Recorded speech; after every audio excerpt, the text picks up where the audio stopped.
Assalamualaikum warahmatullahi wabarakatuh. Kami di sini akan menjelaskan tentang Gerakan Pemuda. Gerakan Pemuda tumbuh dan berkembang secara mandiri di berbagai daerah di Indonesia. Mula-mula dibentuk sebagai sebuah gerakan solidaritas yang bersifat informal. Gerakan-gerakan pemuda ini kemudian menjelma menjadi sebuah gerakan politik atau gerakan kebangsaan dengan cita-cita Indonesia yang merdeka dan maju. Organisasi kepemudaan terdiri dari Tri Korodharmo, Yong Sumatranenbon, Yong Ambon, Yong Minahasa, dan Yong Celebes, serta perkumpulan daerah lainnya. Gerakan pemuda yang muncul pertama kali adalah Tri Korodharmo. Organisasi pemuda ini didirikan oleh R. Satiman Wiryo Sanjoyo dan kawan-kawan di Gedung Stovia, Batavia pada tahun 1915. Tri Korodharmo merupakan cikal bakal Jong Java. Organisasi ini yang pada permulaannya bernama Tri Korodharmo Tiga Tujuan Mulia didirikan pada tanggal 7 Maret 1915. Tri Korodharmo memiliki 3 visi mulia, yaitu sakti yang berarti kekuasaan dan kecerdasan, budi yang berarti bijaksana, dan bakti yang berarti kasih sayang. Visi itu kemudian dikembangkan dalam 3 tujuan Tri Korodharmo sebagai berikut. 1. Mempererat tali persaudaraan antar siswa-siswi Bumi Putra pada sekolah menengah dan kejuruan. 2. Menambah pengetahuan umum bagi para anggotanya. 3. Membangkitkan dan mempertajam peranan untuk segala bahasa dan budaya. Dalam kongres pertamanya di Solo pada 12 Juni 1918, organisasi ini kemudian mengubah namanya menjadi Yong Java, serta menetapkan perubahan haluan organisasi dari semula organisasi non-politik menjadi organisasi politik. Kemudian pada 1920-an, Yong Java mulai melakukan perubahan pandangan dari kedaerahan menjadi nasional. Setelah Sumpah Pemuda, ia berfungsi dalam Indonesia Muda. Dalam kongresnya di Solo pada tahun 1926, Yong Java dalam anggaran dasarnya secara nyata menyebutkan hendak menghidupkan rasa persatuan seluruh bangsa Indonesia, serta kerjasama dengan semua organisasi pemuda dalam rangka membentuk keindonesiaan. Dengan demikian, organisasi ini menghapus sifat Jawa sentris dan mulai bekerja sama dengan pemuda-pemuda non-Jawa. Setelah itu, lahir perkumpulan Pasundan, Persatuan Minahasa, Molukas, Sarekat Celebes, Sarekat Sumatera, dan lain-lain. Selanjutnya adalah organisasi kepemudaan Yong Sumatranenbon.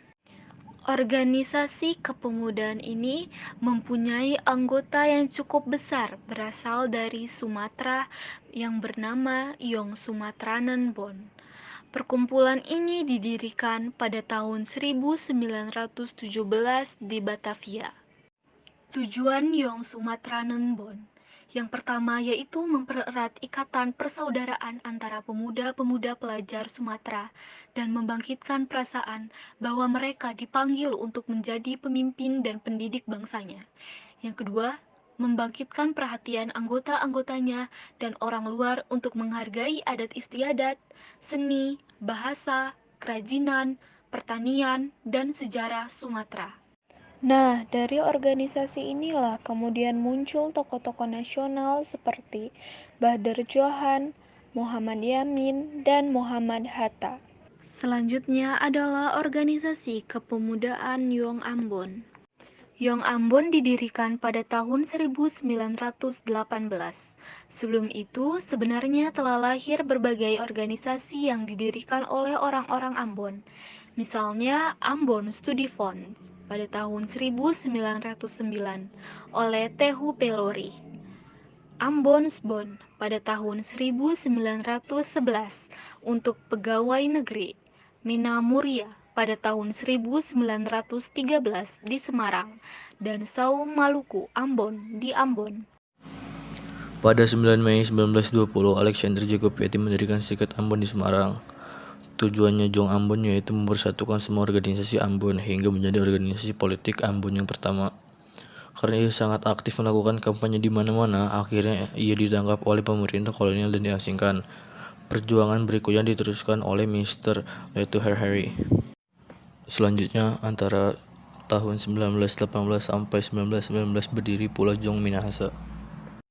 Jong Minahasa dan Jong Celebes didirikan pada 25 April 1919 oleh tokoh-tokoh muda Minahasa yaitu Samuel Ratulenji. Jong Minahasa tampaknya sebagai lanjutan dari organisasi yang telah dibentuk sejak 1912 di Semarang yaitu Rukun Minahasa. Tahun 1917 muncul pula organisasi Minahasa Celebes di Jakarta. Tetapi dalam kenyataan Jong Minahasa dan Jong Celebes tidak bisa tumbuh menjadi besar karena jumlah pelajar dari Sulawesi tidak begitu banyak. Pada 30 April sampai 2 Mei 1926, berbagai organisasi kepemudaan ini menyelenggarakan Kongres Pemuda I di Batavia.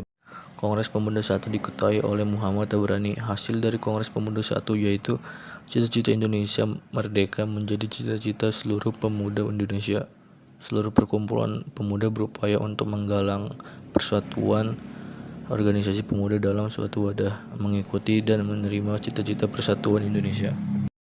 Kemudian dalam Kongres Pemuda II di Batavia pada 26 sampai 28 Oktober 1928 yang diketuai oleh Segundo Jojo Puspito, 750 orang wakil dari organisasi-organisasi kepemudaan berhasil menunjukkan persatuan dan tekad yang sama melalui Sumpah Pemuda.